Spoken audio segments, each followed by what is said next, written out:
Live talk with Benita.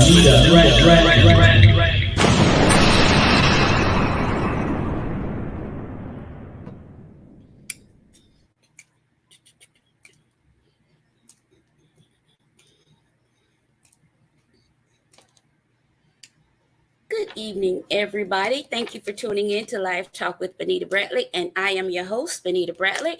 I hope you guys had a wonderful, wonderful evening and a wonderful day and a wonderful weekend. If not, it can get better. So tonight I'm going to be talking about making history and my time in ministry. I'm not going to try to tell the whole story because I don't want to be here all night, and I'm sure you guys don't either. So let me do my little welcome to everyone. I always start over here with Instagram, then I work my way this way. Not because I like Instagram more than I like everybody else. It's just easier for me to keep things in order that way. Okay. So good evening, Instagram. Good evening, Facebook. Good evening, YouTube. And good evening, Periscope, Twitter. Um, it's what you're calling yourself these days. Good evening to everyone that's watching by whatever platform you're watching. We have 3 platforms running on Facebook, 3 different platforms, 1 YouTube channel running, 1 Instagram platform running, and 1 Periscope Twitter platform running simultaneously. All right, so welcome to everyone.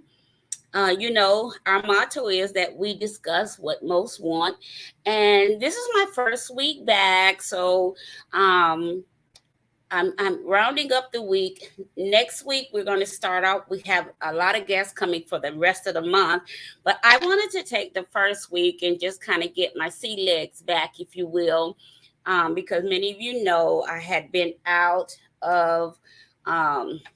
out of commission or out of pocket when my mom died, and then I had to have a second brain surgery, which 3 weeks later, I had a setback of hemorrhaging. Then I had to have another emergency surgery, 4 months on bed rest, steroids, all of that. And so I'm just now getting back to my show, and I'm so happy to be back with everybody. Thank you guys for your prayers. All of you that sent whatever you sent, you guys know who you are. I dare not start calling names for fear. I know for a fact I will miss somebody's name, and I will get a text message or a hot little phone call, and I don't like those kind of messages. So I'm not going to try to call anyone's name. Just thank you. Know that everything you did, the love was indeed felt. Okay, I felt the love. And for those of you that have smart TV, you have a smart TV, you have a Roku device or a is it Fire Stick? Yeah, Fire Stick on your TV. You can actually watch me on your big screen. Um, I can't turn everything around right now because everything is stationary set up, and I don't want to move any of my cameras. But on my wall over here is a television in my studio, and it's actually allowing me to watch myself live on YouTube. So if you have a smart TV, if you have a Roku or a Fire Stick, and it allows you to get YouTube on your television, you can actually watch the show on the big screen or on your television. You can watch it on your iPad, anywhere you're able to get YouTube, you can watch it. Okay. So you guys let me know if we run into any technical difficulties, because sometimes you know how it is. If I freeze, I don't know I'm frozen until you guys tell me. So I need you guys to work with me tonight. Tonight I'm about something really and last night I kind of tossed and turned all night, trying to decide, if I really wanted to go through um if I want to go through with it, talking about this, because there's so much wrapped up into this particular subject. I wasn't sure if I wanted to really get into it. So last night, I kind of tossed and turned with it just a little bit.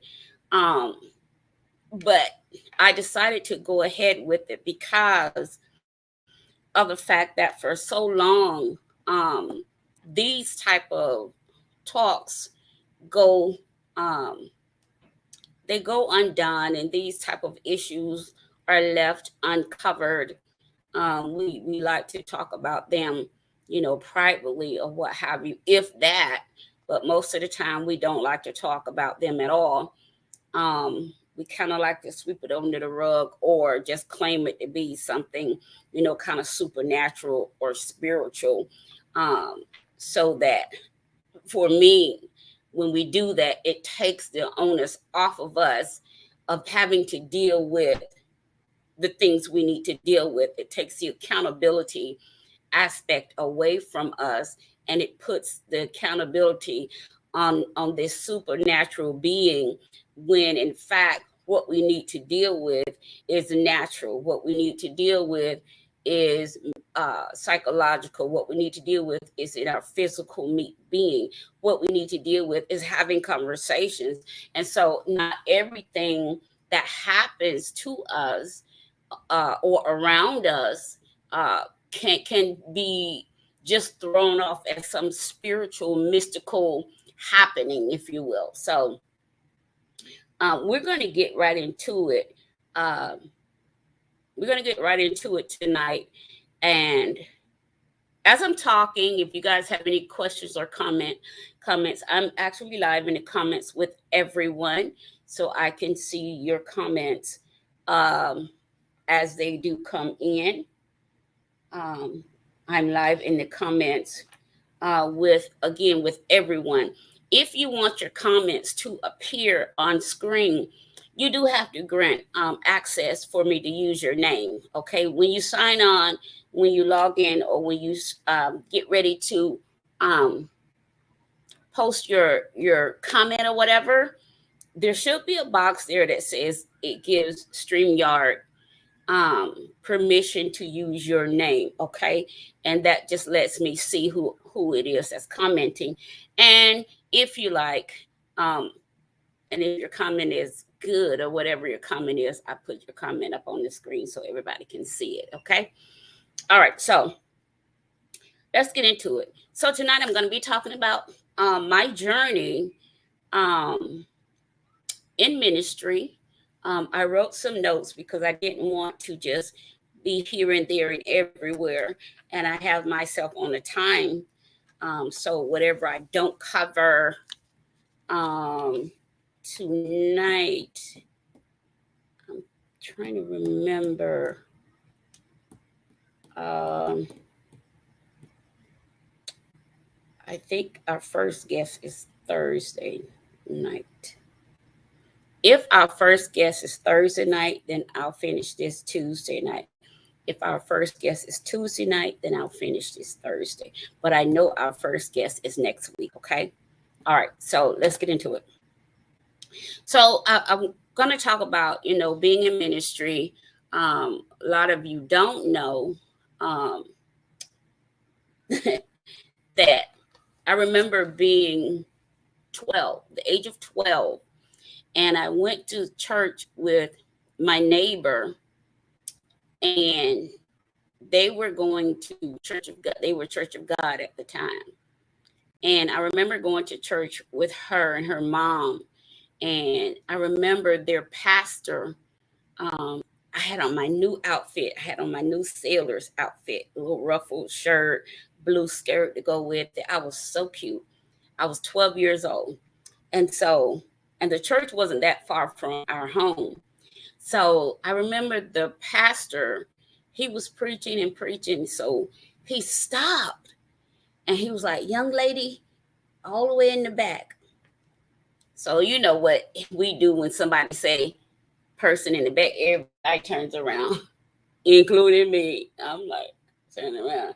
So then he says, the young lady with the sailor shirt on. Again, I go like everybody else, you know. So by now I realize, oh, he's talking to me. I got on the sailor shirt. But I'm 12. I'm 12. And so he says, young lady, would you come up so I could pray for you? And I said, pray for me? And he said, yes, God wants to use you at an early age. God's gonna use you. I said, no, thank you. And and so the people, you know, they kind of chuckled a little bit, you know, because I was so polite about it. And he said, please, let me pray for you. He said, there's an anointing all over you, and God wants to use you, and he's going to use you at an early age. And again, I said, no, thank you. So he called me a third time up, and I'm just like, I leaned over and I told my best girlfriend and my neighbor, I said, why does he keep calling me up there? I told him, no, thank you. And so she was like, just go up there and let him pray for you. So by then, her mom turns around and giving us the evil eye. And so I'm like, your mom is looking mean, you know. And at 12, I wasn't accustomed to getting whippings and you know, stuff like that. So I'm like, your mom is looking back here mean, you know.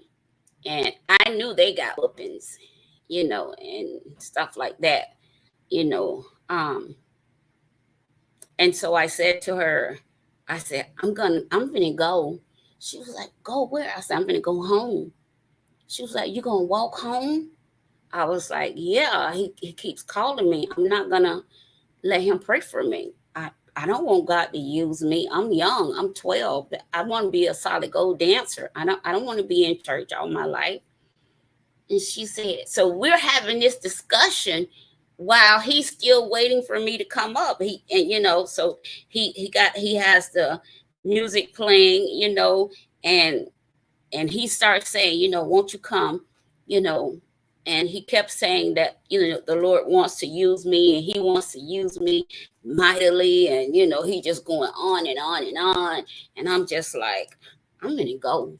So I told my girlfriend and my neighbor, I said, well, I'm going to go home. So she said, you going to walk home? I said, yeah, it's not that far.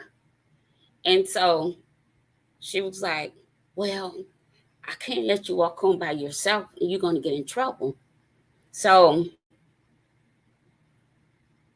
I left at 12 years old.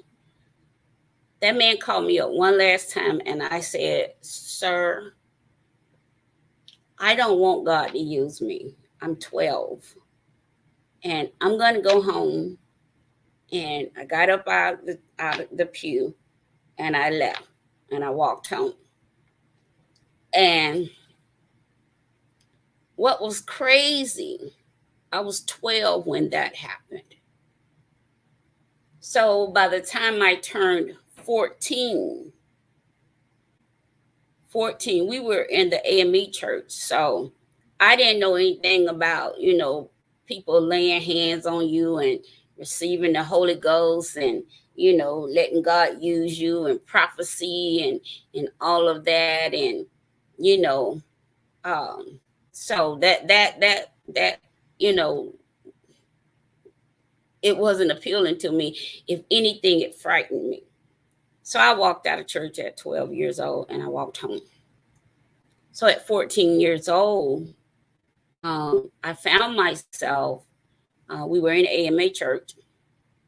So at 14, I began actually working in ministry at 14 at New Bethel AME Church in Orlando, Florida.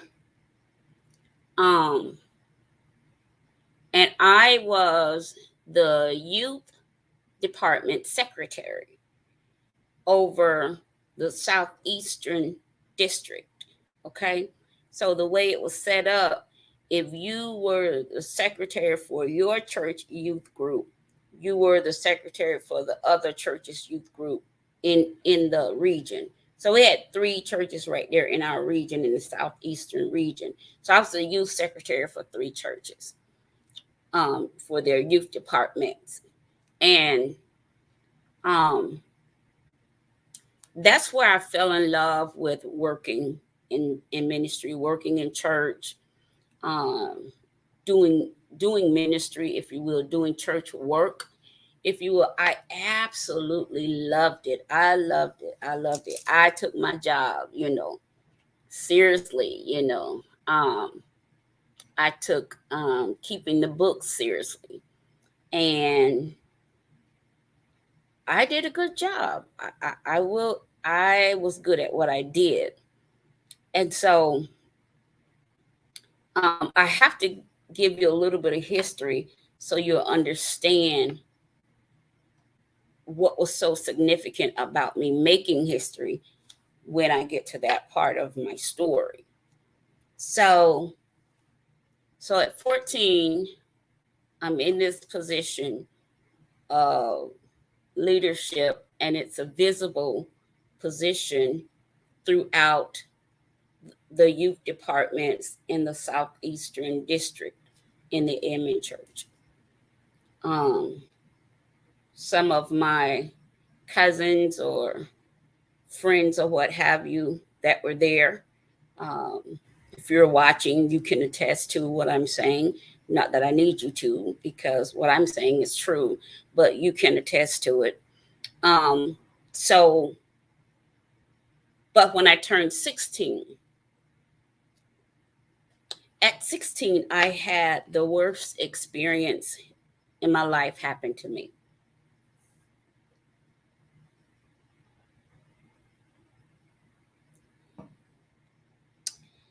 So at 16, I became pregnant. That was not the worst experience of my life. That was not the worst experience of my life. Traumatic, yes, but the worst experience, no. That was not the worst experience of my life. The worst experience, I expected, because I was in such a visible position in the church, I expected to have to relinquish my duties, because I was, visible, highly visible, and I understood that they felt some kind of way, and I understood it all. I understood that my visibility meant a lot to the other teenage girls. My influence meant a lot. I got that part. And I expected all of that once I found out I was pregnant. But what I did not expect was the part, I think, that started a chain reaction that followed me the rest of my life in ministry. Because number one, it was never properly addressed. Number two, the people never came back to reconcile me, and never apologized how it was done, and everyone just went on as if, that was the right thing to do, not even considering the damage, the emotional, the psychological, nor the spiritual damage that was done to a 16-year-old girl.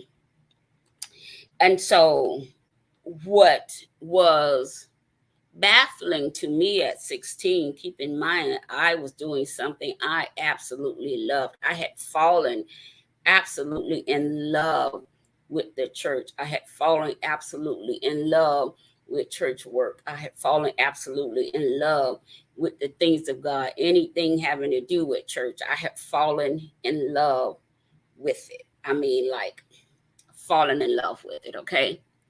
And so Um, so one day, the person that was over the youth department, the adult that was over the youth department, um, for whatever reason, I don't know if it was planned or if it was just coincidental, but the day that my parents were not home, the date and time at which my parents were not home, that person showed up at my house. And when they knocked on the door, I kind of just cracked the door a little bit, because I had a little bump showing by then. And because I really didn't start showing till I was like 5 or 6 months.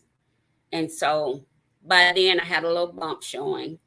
And she said to me, she said, well, go ahead and open the door. I already heard, she was like, I just came by to get the books, and and so I was looking at her like, okay. So I went to get the books for her, and she just said to me, well, I just came by to get the books and let you know that we don't think that you should be visible to the other young girls anymore, the other teenage girls anymore, because you're no longer a good example. And so I was like, okay, I'm sorry, I didn't know what else to say. So I'm like, okay, so I'll just come to church and sit in the back or what have you. She's like, no, basically they had talked about it or they had a meeting or what have you. Keep in mind, I was not at that meeting. Neither of my parents were at that meeting. But they had a meeting. And she said these words: no, that would not be acceptable, because we no longer wanted any of the other teenage girls talking to you. And I'm like, so I can't even come to church anymore? She was like, no, we don't want the other girls talking to you, And I said, oh, okay. So for the rest of my pregnancy, I was depressed. I felt rejected by the church. Not only by the church, at 16, I'm thinking, okay, so God don't want me. I made this big mistake. I'm pregnant now. God no longer wants me. I'm an embarrassment to my parents already. Now I'm an embarrassment to the church. I'm an embarrassment to God. And I just didn't know what to do. And so from that time, I was more depressed by being put out the church than I was about being pregnant at 16. Because even at 16, I still didn't understand everything that was going on with my body and actually being pregnant. But I understood everything that was happening to me from a church perspective, because that's the one thing I had actually fallen in love with. And so, of course, when my parents got home, I told my parents what had happened, and they were angry, of course, that I couldn't even attend church, And so, in the AME church, we used to have dues, and every Saturday, whatever deacon was assigned to you according to your last name, if you didn't come, if you was not going to be in church Sunday, you would let the deacons know, and they would come by your house on a Saturday, and collect your dues. And so my dad had arthritis real bad in his knees. And so his walking was limited. But he still would always send his dues, and he sent his dues faithfully, and it wasn't a little bit either. My dad paid hefty dues. And so after they put me out, keep in mind they did it when my parents were not home. No one ever called. No one ever came by again. No one ever said, well, here's my number. Give me a call when your parents get home so we can talk to them about our decision. No, nothing. Just left me like that, left me believing God no longer wanted me. The church don't want me, because here I am. I'm 16. I'm in this high position in ministry, and now I'm pregnant. And I've just ruined my life. I've ruined the church, and I'm no longer anybody to look up to as far as they were concerned. They didn't even want any of the teenage girls talking to me. So they didn't want me anywhere near the church.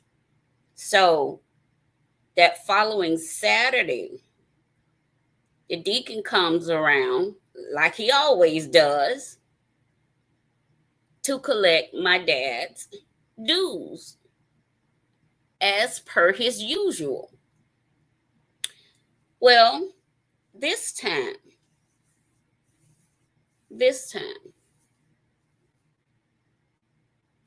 and like I said, my dad, he gave large contributions to this church. So I'm going to tell you just about verbatim what my dad said. So the deacon comes by, I almost said his name. He comes by that following Saturday after they put me out the church. And he says, oh, Mr. Bradley, I came by to collect your dues. So my dad said, man, y'all had the nerve to come to my home when my wife and I were out and put my daughter out the church. My dad continued. He said, I understand her position being taken away from her, but to tell my daughter she can't even come back to church at all.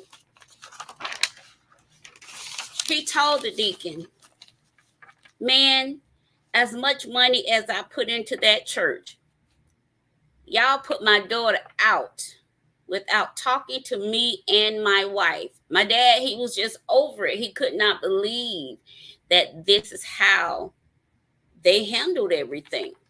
And I was so thankful that my dad was standing up for me on this, because I'm just like, I know my dad not going to just act like this is not going on and giving him his money. Here's what my dad said to the man in his closing remarks after many, many words. My dad said, man, as much money as I put into that church, y'all put my daughter out without talking to me and my wife. He says, now here you are to collect my money as if nothing has happened. My dad said, man, if you don't get away from my house, I'm going to put this hot lead in your ass. That's what my daddy told him. And let me tell you something. I don't know if I was scared or happy for the deacon, but I just felt some sense of, I don't know what the word is. I just felt like, yeah, because that was wrong. I can't even go to church. You don't want none of the young ladies talking to me, as if pregnancy is something that, if they talk to me, they're going to catch it. Like pregnancy is something you can catch. If they talk to me, if they speak to me, they're going to think, oh, she got pregnant. And so we're going to get pregnant too. Like like I was going to make a pregnancy pact at church or something, you know, and I truly, truly felt as if God no longer wanted me. That entire time, the rest of the time I was pregnant, I was sad. I felt ashamed. I felt lost. I really felt lost without having that connection to my church anymore. I felt abandoned by the one thing that I had actually fallen in love with, and that was the church. And for me, that was the beginning of a whole lot of things that happened in my life, and had that not happened, I don't believe some other things would have happened in the way that they happened had I not been so broken in this particular area. It would not have been so easy for some other things to happen. And so in the church, we have to be careful, and a lot of times, when there is a situation like that, I know some organizations, they'll make the girl get up before the church and, tell the church, oh, I sinned, I'm pregnant, but the guy doesn't have to get up before the church, stuff like that, you know. And the crazy part about the whole situation was this: they were grooming me for one of the bishop's sons that I didn't even like, you know. And so the boy that I actually was pregnant from, he was Baptist. So we're AME, and then I go get pregnant from a Baptist, if you all know anything about how things were back then, probably still the same way now.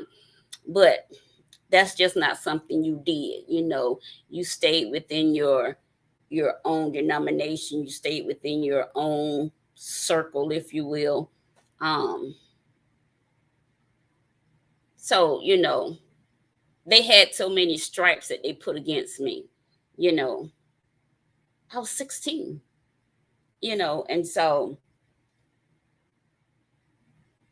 and I make a point to say, no one ever came back.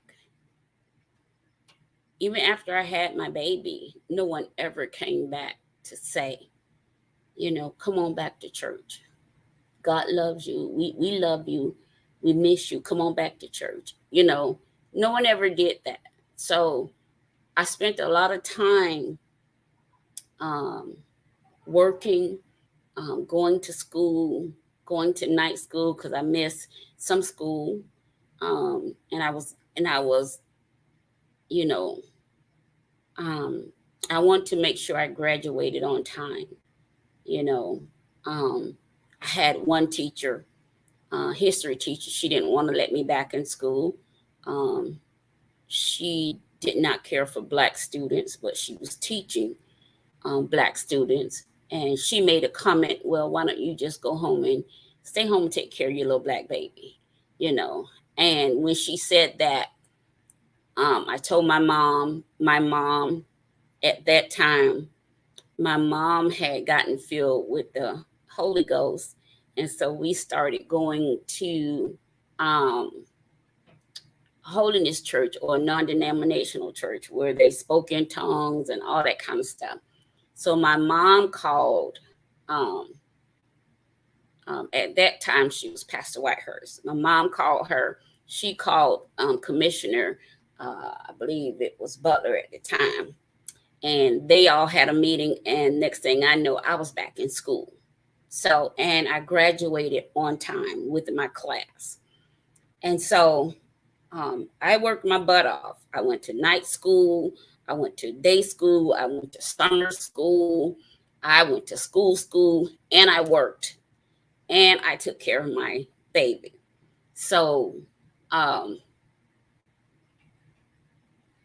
still, even now, we're in this other church, but still in the back of my mind, no one has ever come back to tell me that God wants me back, because I'm still, even though I'm in this church now with my mom, and we're no longer in the AME church, but now we're in Pentecostal church or whatever, non-denominational, whatever, spirit filled or whatever. But in the back of my mind, I'm still someone that God is still upset with. God is still angry with me. God is still ashamed of me. God is still, he still doesn't want me yet, because that's the way they left me at 16. And so I go through all of that. And by the time I'm 19, someone comes along and they say, oh, God said you're my wife. So I'm 19. I don't have a listening ear. All I have is a broken spirit. And what used to be a love for God and a longing for him to take me back, however he can take me back, And so when someone comes along and say, God said you're my wife. So I'm not thinking, okay, that means we're going to get married, like married.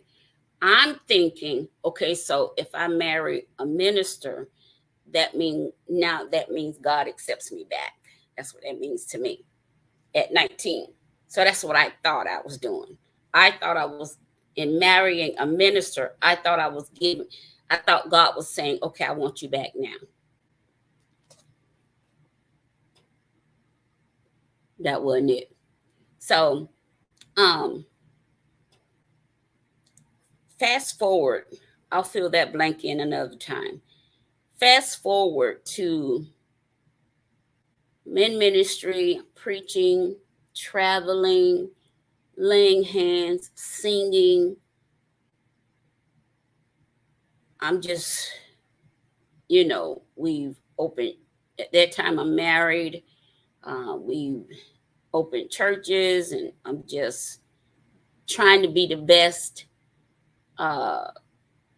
co-pastor, first lady, whatever I can be. Everything I did, it was like I had to prove that I was good enough for God.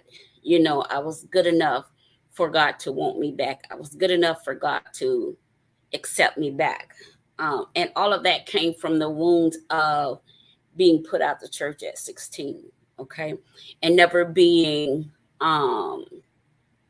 reconciled, okay? So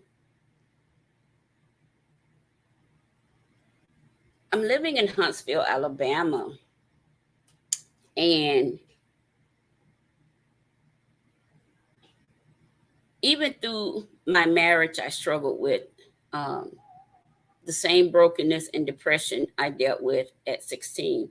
Once I realized that just because you marry a minister, it doesn't mean that, how can I say this? It doesn't mean that that is ordained of God. That's not what that means. And like I said, I'll talk about that some other time. So we're in Huntsville, Alabama, and my landlord calls me. She says, hey, you got a minute? Can I come by and see you? So I'm like, sure. So she comes by, and she's telling me about this women's breakfast that they're having at their church. And she begins to tell me that they had a guest coming in, and this was like Tuesday, on a Tuesday or Wednesday. And the breakfast was that Saturday morning coming up. And she began to tell me that they had a guest, and the guest canceled at the last minute, and she was not coming. And so she said, I don't have time to find another speaker this close to Saturday.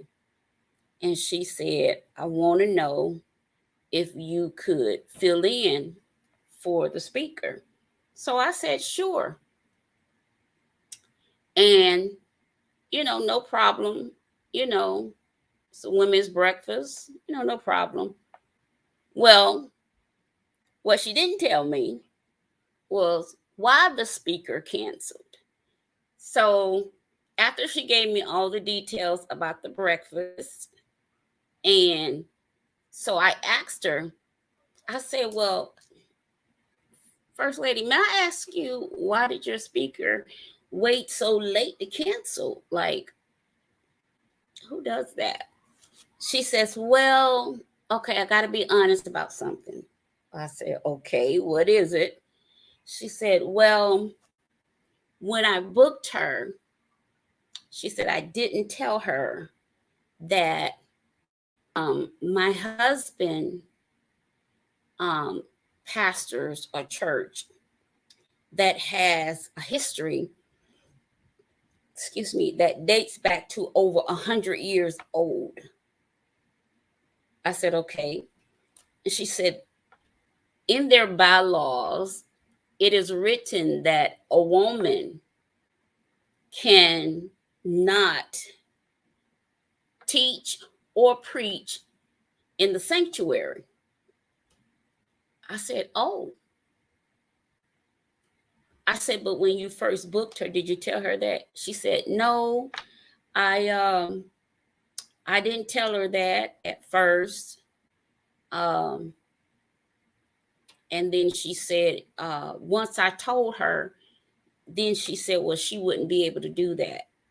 And I say, so if she's not able to preach or teach in the sanctuary, then where y'all having the women's breakfast at? Y'all gonna be outside? Like what? She says, well, we're gonna be in the kitchen. So I'm thinking, oh, okay, not too bad. So I'm thinking they have like this big kitchen over here and then like a fellowship hall. So I'm thinking in my mind, fellowship hall. So I was like, okay, sure. So she said, because women are not allowed, in the pulpit at all, except to serve the men that are there. Women can do the announcement, but they have to stand on the floor to do the announcements. But to teach, women are not allowed to teach in their church per their bylaws that dates back to over 100 plus years. Women are not allowed to preach in their sanctuary, and women are not allowed to be in the pulpit, period, except for to serve the men that are seated in the pulpit. So when we get there, she said the kitchen, but again, I'm thinking kitchen and then fellowship hall. We're going to be in the fellowship hall part. Well, me and my crew get there. We are literally in the kitchen. So you have the refrigerator was over here. The stove is here where they're cooking the bacon and grits and eggs and biscuits and all of that. The sink is here. And this is where they got me set up, literally in the kitchen. And then you had about 3 tables and chairs right there. So I walk in, I'm just like, oh, she meant in the kitchen. And I paused for a minute. I looked, kind of, I said, okay, well, I can make this work. So what I did was I had started, hold on. I started writing this book. I started writing Who's Guarding the House because it's actually a manual, a teaching and training manual that I use. Okay. So I started writing this. I had only got to like chapter 2, section 2 of this book. So what I did was I took this book and I taught from it. I taught the women from this book in the kitchen, standing by the sink. Okay. And so we had a good time, in between the bacon cooking and the biscuits cooking and water running from the sink and all of that good stuff. Um, it was okay. It was okay. But little did I know, her husband, he had to be like 70 something, almost 80 maybe. He was listening in, and I didn't see him. I didn't see any men there. He was listening in. And so after I finished, and because they were eating while I was up teaching or what have you, because they were cooking the food right there. I was literally in the kitchen. And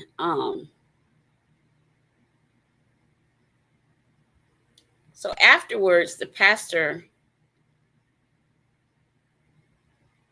told his wife to come and get me. And he wanted to see me in his office.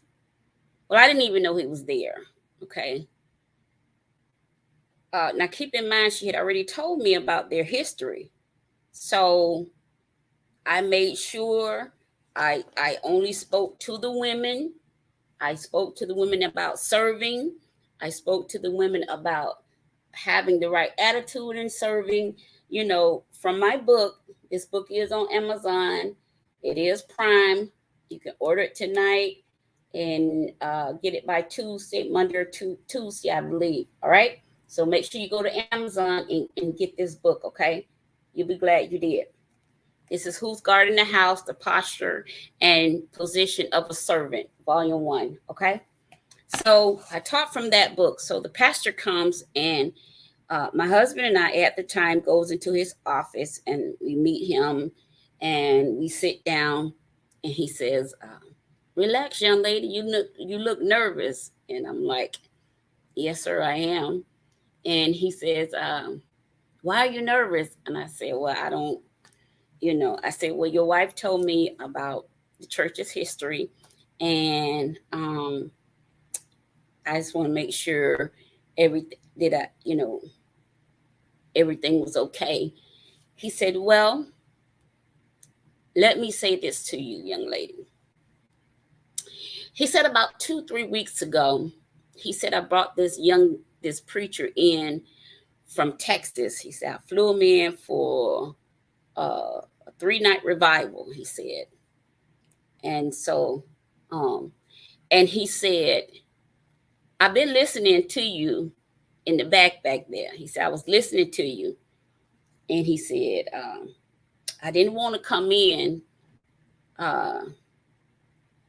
because I just really want to watch you and see your attitude. And he said, because you heard that the first lady canceled at the last minute because she could not, she didn't want to come because of our church history. And I said, yes, sir, I am aware of that. I said, your wife told me about that. And he said, so I called in, I had a guy come in and run a 3-night revival. And he said to me, he said, everything you said, everything that guy preached each night, you have summed it up in your one lesson that you taught to the women today. And he said, it's almost verbatim, like you were here. He said, but I know you weren't here because it's my first time ever seeing you, ever meeting you. And I said, yes, sir. And he said, and you handled everything so gracefully. And he said, here's what I want you to do. I need you to do me a favor. He said, where did you get that information from that you were teaching from? I said, I wrote it. I said, I'm writing a book called Who's Guarding the House, the Posture and Position of a Servant. I said, I'm writing a book, and those were the first 2 chapters of the book that I was teaching from. And he said, well, I want you to come back, and I want you to teach that lesson, the very same lesson, to my entire church, including the entire deacons board. So his wife said, "Oh, honey, that's gonna cause too much trouble. Don't put her in that position like that." And then she told him, "You don't want to be voted out." He told her, "Oh, they can't vote me out." So I'm just sitting there like, okay. So um, he says, "We'll give you a nice honorarium." He says, so his wife said, "You'll never get the deacon board to go along with that." He said, "Go along with it." He said, "I'm gonna make it mandatory that they be there." And she said, "Well, how you gonna fit the whole church in the kitchen this time?" He says, "No." He says, "Young lady," he said, "I'm so impressed with you." He said, "After 100+ years," he said, "I'm going to break history to make history." He said, "You will teach this lesson in the sanctuary from the pulpit to my entire church, including my entire deacons board." He says, "As a matter of fact, it's going to be mandatory for every last deacon to be there." I took a deep breath. His wife looked more afraid for me than I felt for myself. And probably about 2 or 3 weeks later, I was back. And just like he said, the church was full. The 2 pews off to the side was filled with the deacons. When I tell y'all, I felt more like that those was jurors than deacons. They was just like, I mean, like giving me, I know that saying, if looks could kill, they was like, just stone faced. No matter what I said, they were all, every last one of them, just stone facing me. Stone face. And because the pastor introduced me and he told them all why he was allowing me up there. And he told them he was breaking 100-year-old tradition. And he said, he told them, "Y'all mark this day down. This is a day of making history." And I was the first woman to ever be able to preach or teach in that sanctuary after 100+ years of their history being stated in the bylaws that no woman shall preach or teach from the sanctuary. No woman shall stand in the pulpit except to serve the men. And I did both. I taught in the sanctuary and I taught from the pulpit.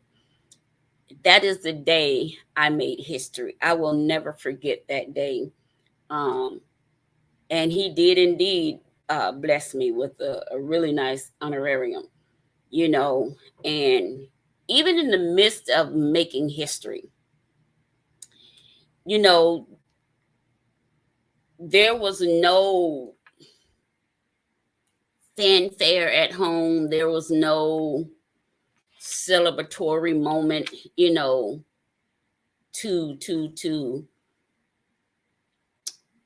to seal that moment for me, seal that moment in time. There were no pictures, no nothing, so after being, you can be built up publicly, but then you can go home and just feel like, like somebody just let the air out of your balloon, and so although I felt like a public, success in ministry, I would go home and be depressed all the time, because I always felt like there still was something missing. There still was some connection missing. And I always wanted to know if the people who put me out, if they ever thought about the internal damage that they caused, you know, I often wonder if they even cared what they were doing, you know, if they understood the spiritual ramifications behind their actions, like, and the mental um and the psychological ramifications behind just putting somebody at the church altogether, just telling you you can't even come back to church. You know, we don't want nobody talking to you. We don't want you to be seen nor heard. You know, that is, for me, it was devastating, and it opened up uh, areas in my life for like a chain reaction of things to just start happening as I went along in ministry. Um, and even though I enjoyed several successes and several highs in ministry, I would always be depressed at home, you know. And of course, being not only, you know, his co-pastor, but first lady and all that kind of stuff, you know, you have to go to church, you got to show up. Praise the Lord, everybody, you know, hey, sweetheart, you know, hi, amen, how you doing? You know, you have to play the part, and you play the part so well, you actually lose who you really are. You know, and at the end of the day,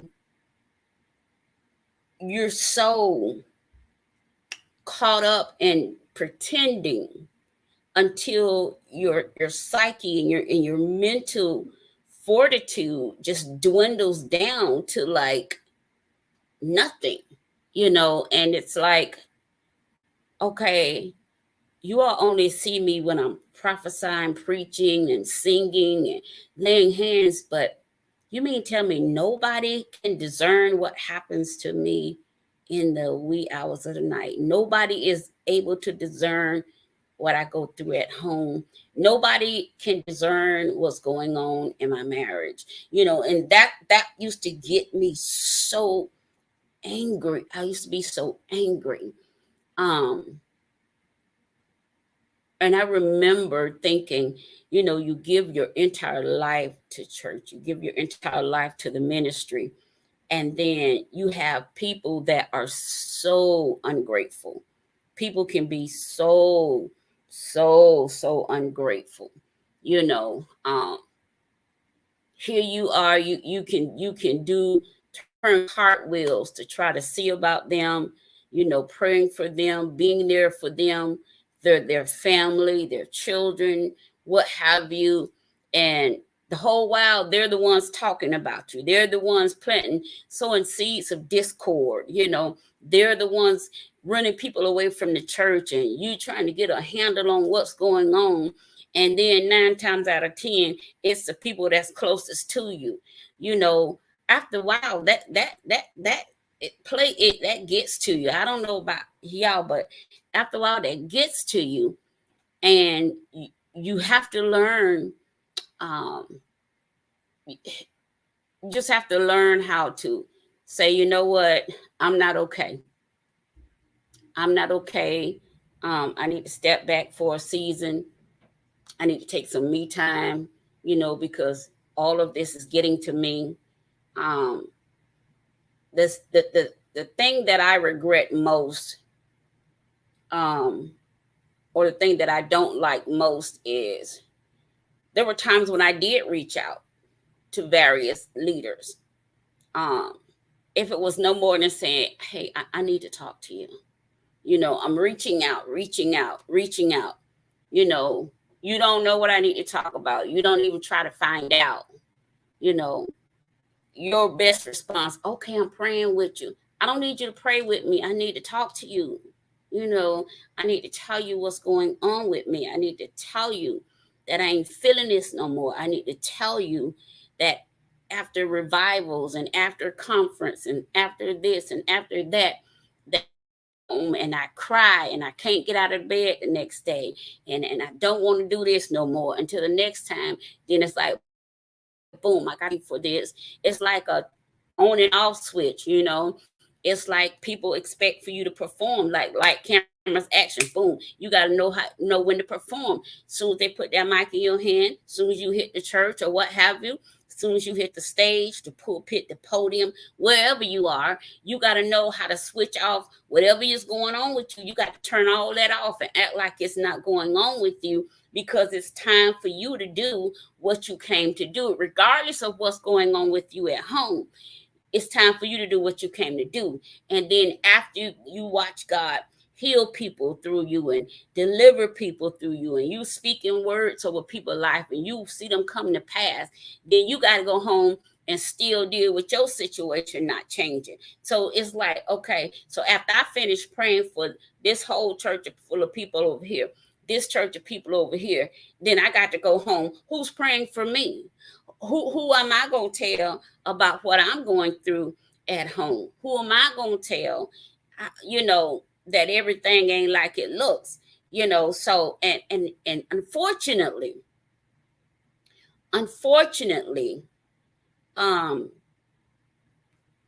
even now that I'm single in ministry and have been single in ministry for quite some time, it's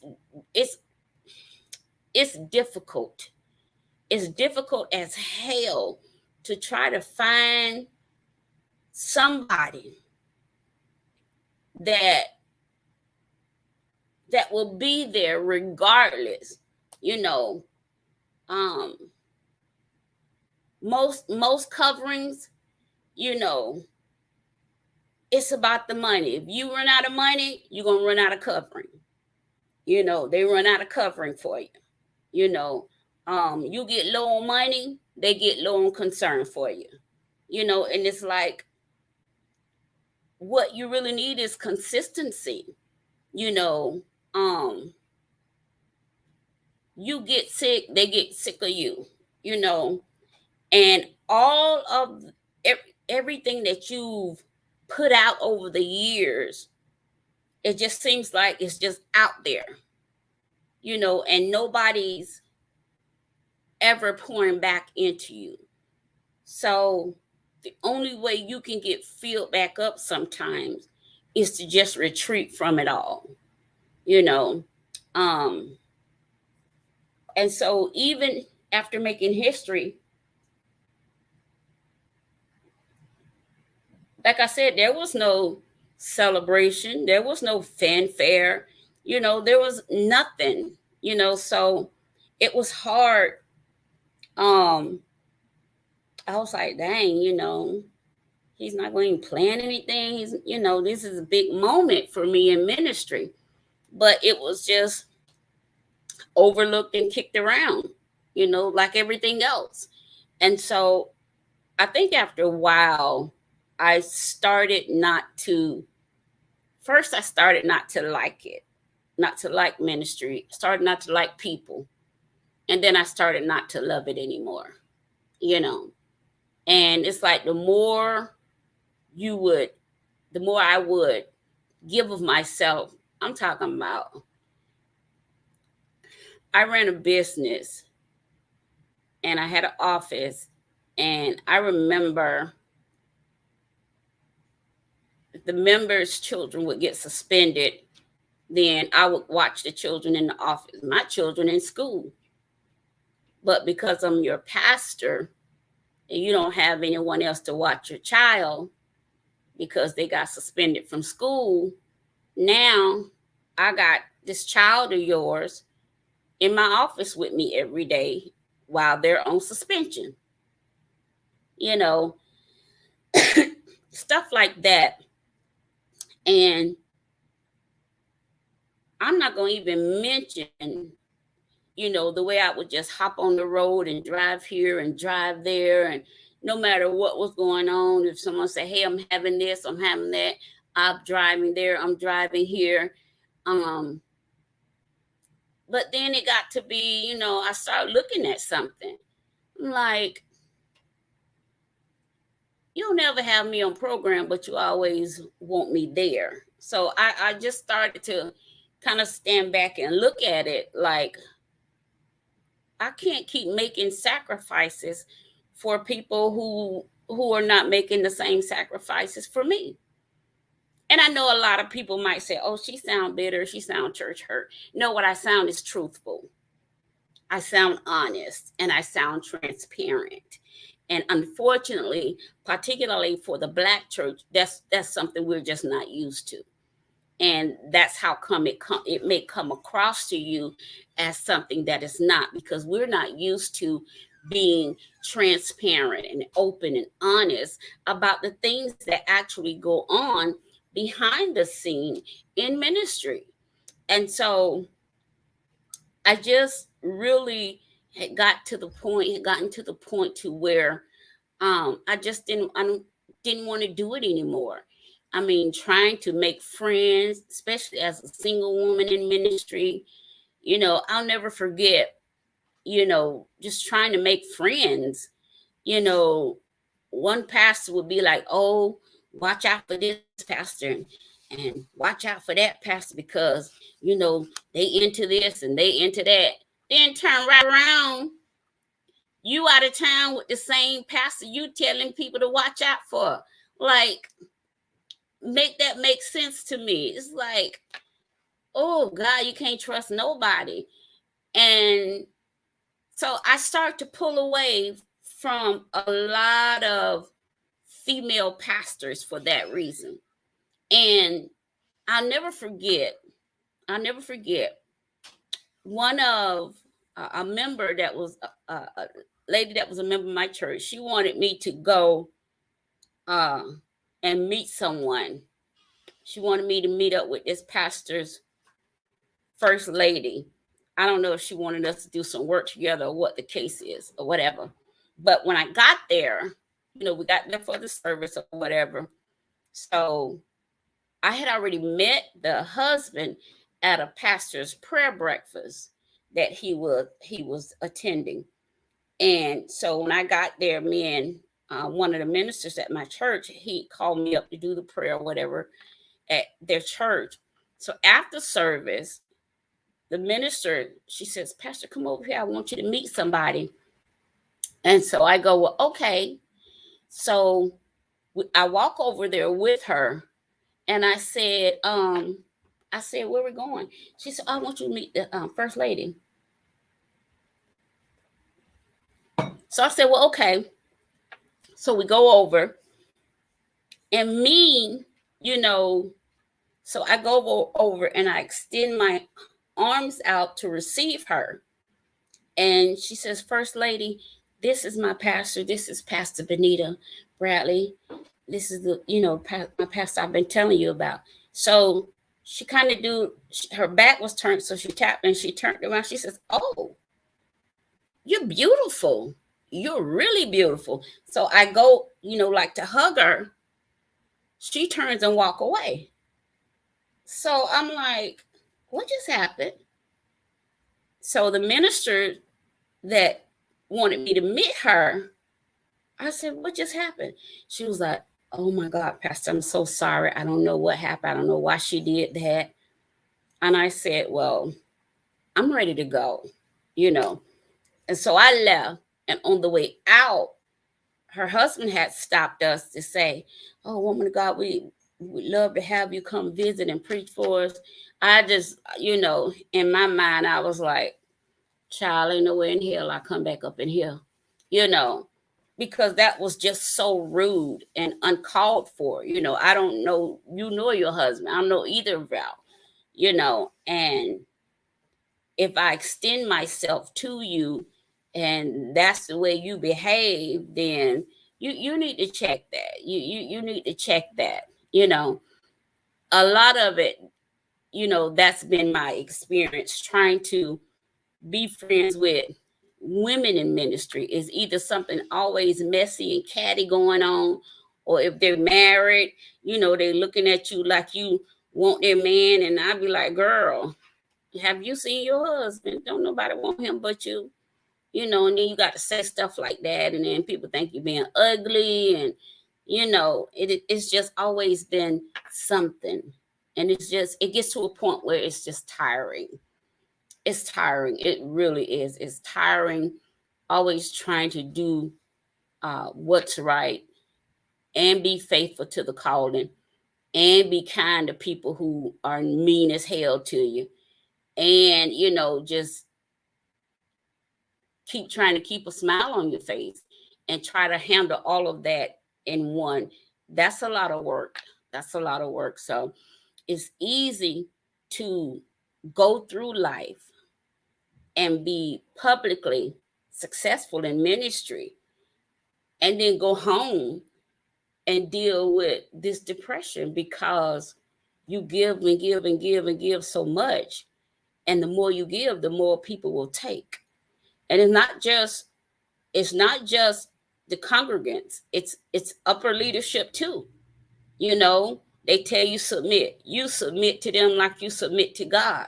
But then the thing I like about God, the difference between submitting to them and submitting to God, when you submit to God, he takes care of you. He causes the enemy to flee from you. Submitting to some of these leaders, they'll leave you out there on the battlefield by yourself. I'm talking about what I know, not what I heard. And so I just got to the point where I'm like, I'm over it. I'm absolutely over it. It's unfortunate that this is where we are. And I know I see people, y'all churching, y'all building, y'all doing a whole lot of stuff, and I'll just be sitting back looking, like, y'all go ahead. I've been there and done all of that. It's like being out there in the rat race. Everybody's still trying to get the next booking, the next, get on the next flyer, get on the next conference, get on the next pulpit. It's a rat race, and I just politely took myself out of it, because it's just not something I want to do. I'm not interested. And I think like I was saying, I was thinking about this last night. I even thought about how when we first started out in ministry, how we would have to do, y'all remember popcorn services, and how they would have like 5 or maybe 7 of the young preachers coming up, and they give you so many minutes. To me, all that really did was develop a spirit of competition in ministers. That's just, there could have been a different way to train us than making us compete with one another. Because, of course, you're going to try to outdo one another because you're trying to impress your bishop or your leader or your apostle or what have you. So you're going to try to outdo the person that came before you, and you're going to try to shut it down so that the person coming behind you have a task on their hand.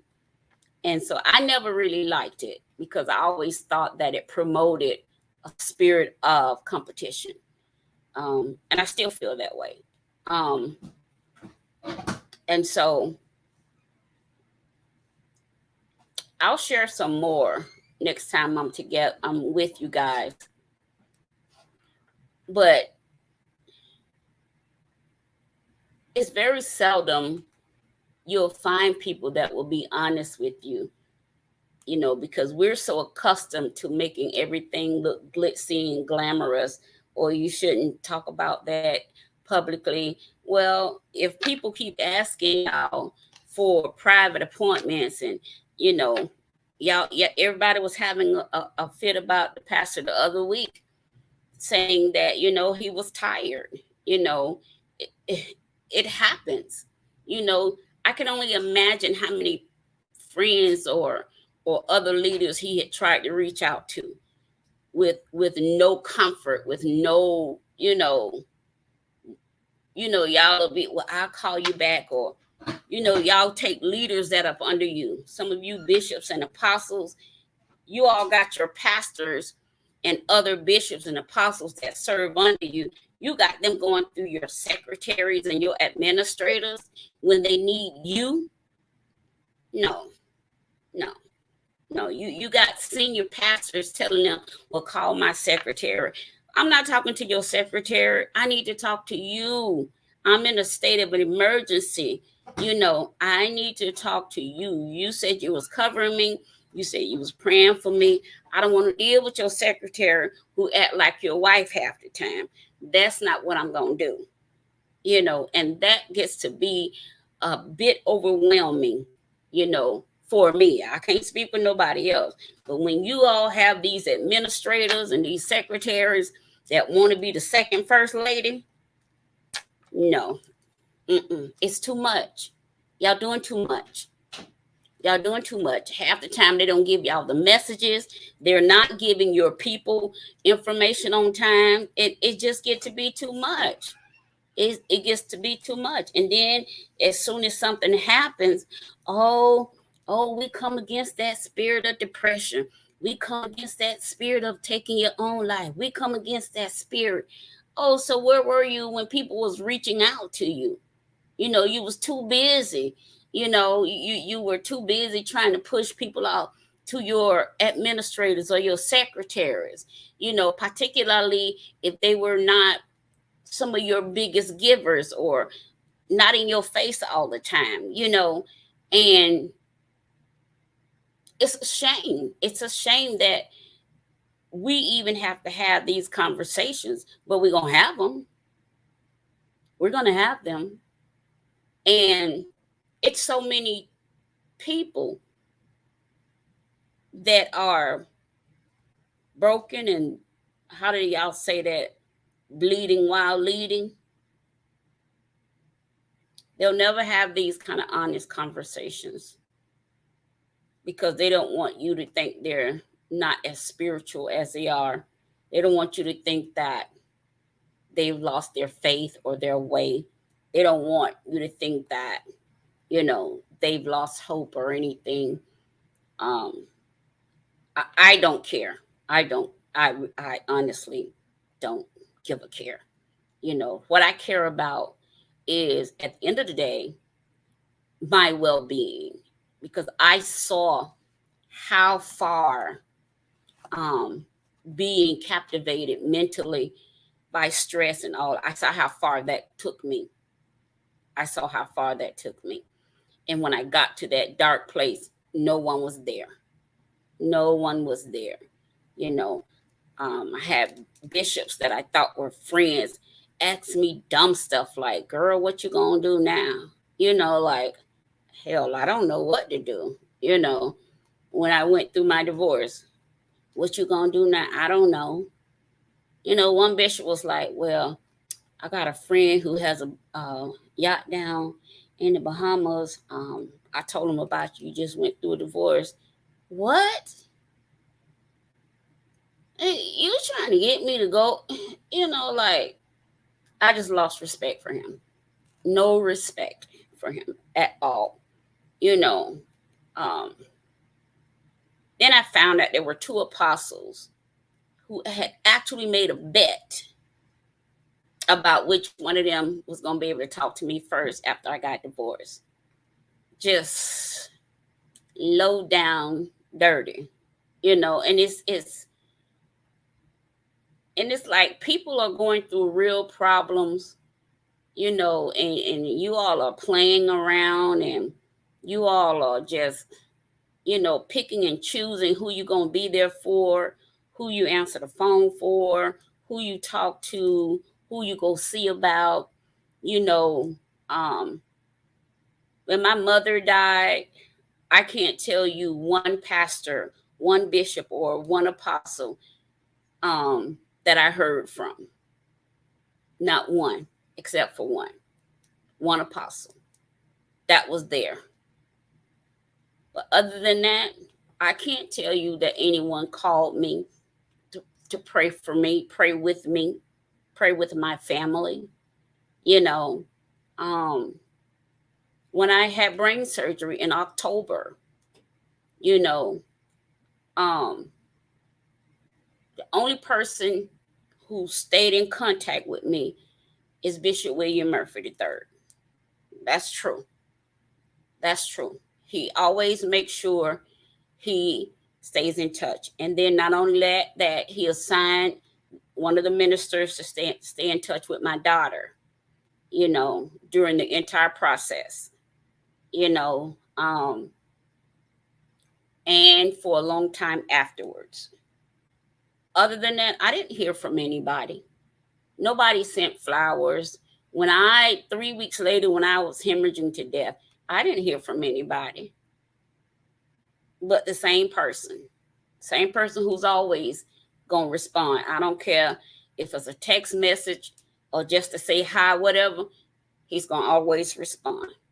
I don't have to call no administrator. I don't have to go through 25 people to get to one person. It's just ridiculous. You don't ever know where people are, and what you think somebody might want or need from you, you're probably more far off than you can ever think or imagine. And sometimes you have to check yourself if you're thinking somebody is always wanting something other than, guidance or prayer or help from you. You got to check yourself on that one,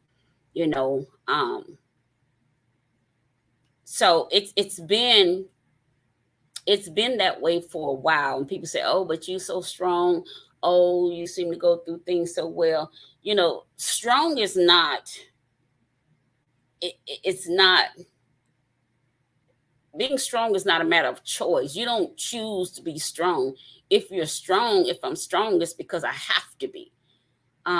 Because if I let go, there's no one to catch me from falling into that dark place again. That dark place where you just want to kind of go to sleep and don't wake up. That place. I've been there, done that. And I promise you, no one will be there with you. No one will be there with you. No one is going to be willing to come in that dark place and try to pull you out. And so it's hard in ministry by itself. And then it's equally hard being a single woman in ministry. Like I said, trying to have female friends in ministry. I don't like the cattiness.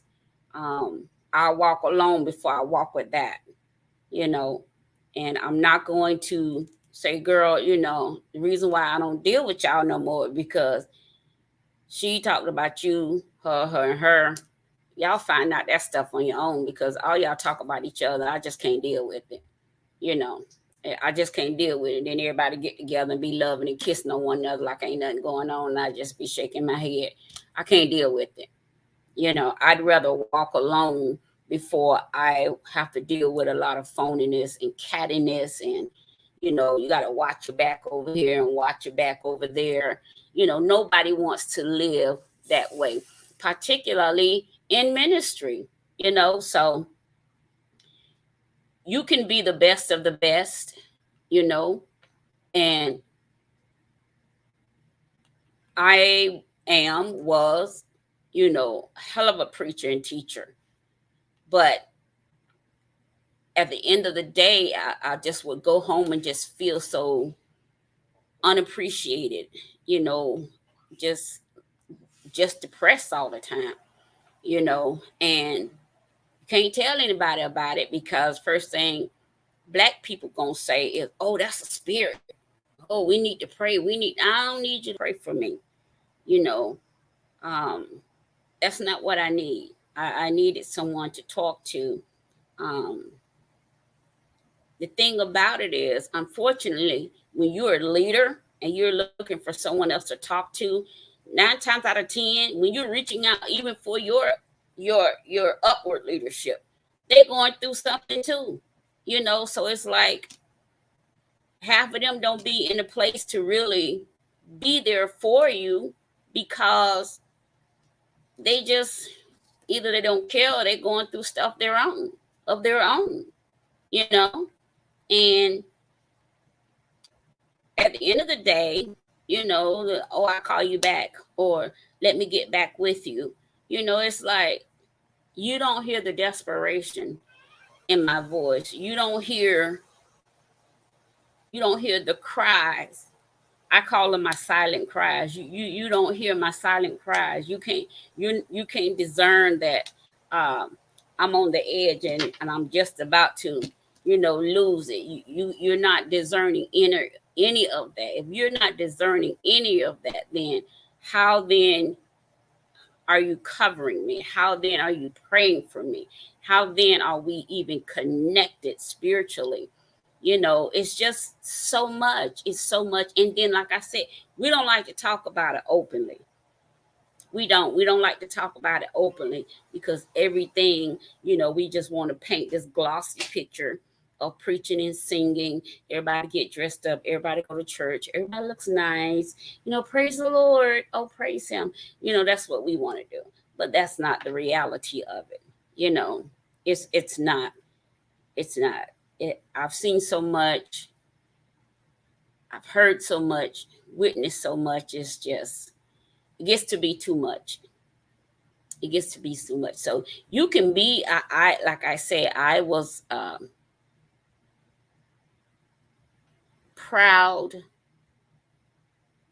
I loved preaching and teaching, but it got to the point where I did not like ministering to the people because I felt as though they were ungrateful,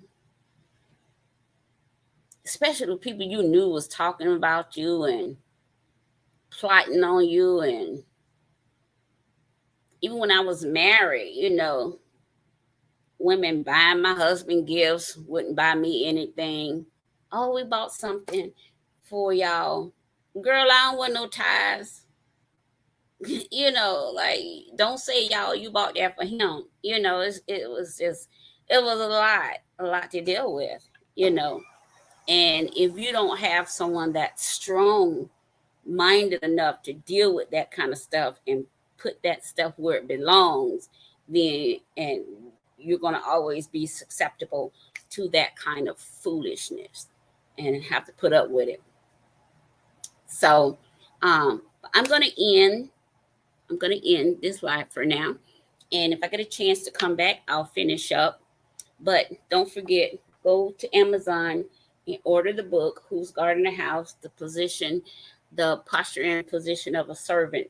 Go and order that book. It's an excellent, excellent, excellent training tool. It's on Amazon. It is Prime.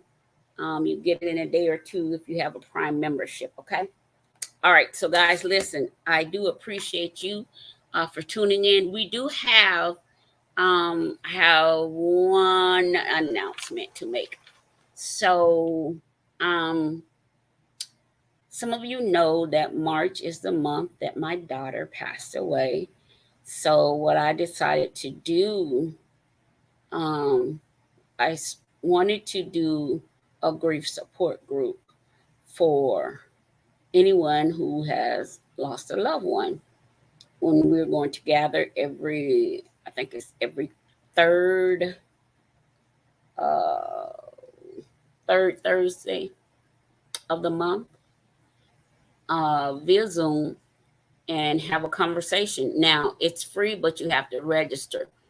You have to register so we can keep an account of who's actually in the group and stuff like that. So registration is open now. Let's see if I got the flyer. I'm going to put the flyer up for a few seconds.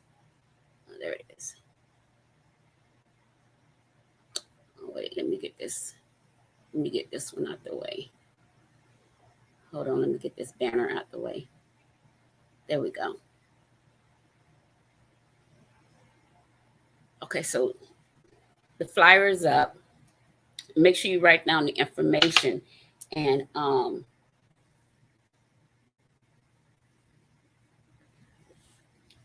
Instagram. I'll post it to my Instagram page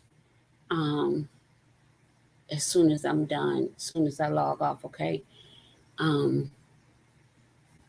Starts April the 21st. So every third Thursday at 7 p.m. You will need Zoom for that. It's going to be via Zoom. And it is in honor of my daughter who died March the 31st.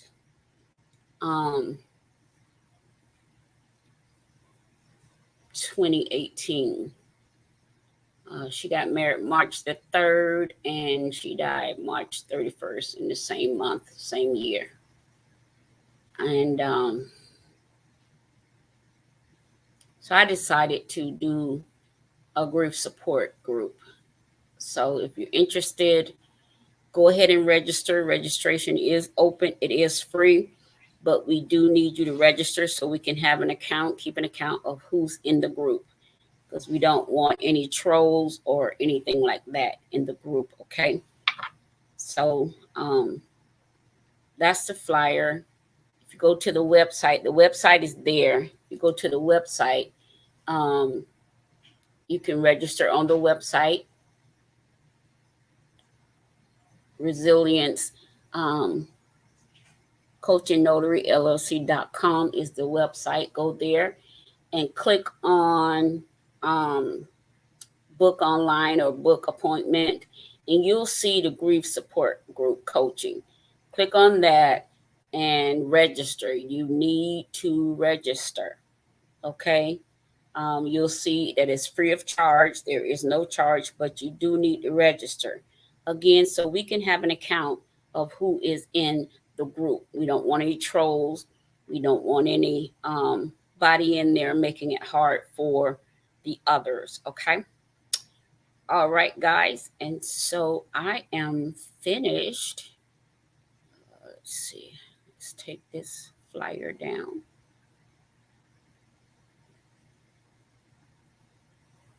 Okay, got it. Let's go here. Also, if you want to support the show, the information is on your screen. If you like to support the show,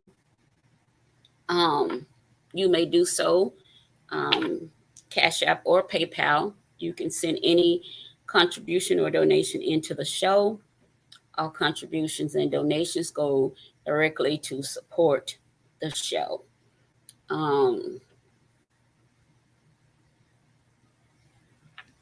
Let's see. Do I have any other announcements? Oh, if you haven't already, make sure you join our Facebook group page, Live Talk with Benita Bradley, on Facebook, and also our YouTube channel, Live Talk with Benita Bradley on YouTube.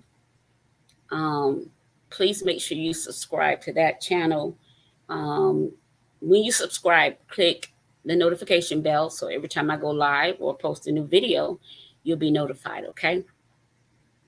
And we're going to talk about Patreon on the next show, because a lot of stuff I think I'm going to move to Patreon, because the way that Facebook is doing, they're monetizing now, you know, or not wanting to. So a lot of stuff I may be moving over to Patreon. But you guys stay connected. And thank you for joining me tonight. I do hope I said something that shed light into something. And for those of you that feel like, well, maybe that was something you shouldn't have said, you know, that's just an opinion that you have, you know, and you're welcome to it, you know. But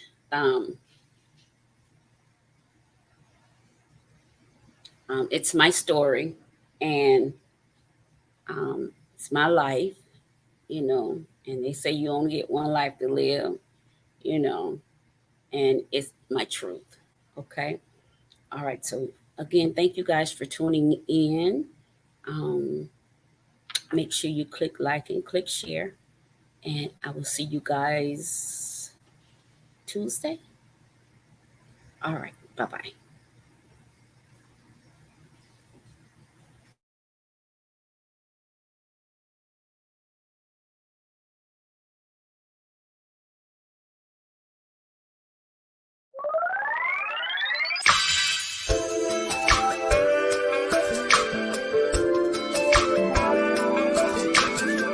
Entertaining, provocative, and always uncensored.